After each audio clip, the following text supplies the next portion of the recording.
Hi guys! Ayan, magluluto tayo ngayon din isang kamatis na may itlog. Ayan guys, binigisa ko na yung kamatis. At nilagay ko na rin yung sibuyas. Ayan ang ating ulam for today.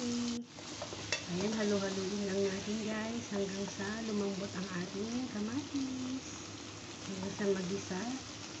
Ayan guys, at naglagay rin ako dyan guys ng paminta. Nagyan ko na rin siya ng paminta guys. Halo-haloin lang natin. At pwede rin natin ilagay yung itlog na. Ayan. Ayan guys, halo-haloin lang natin. Simpleng ulam pero napakasarap.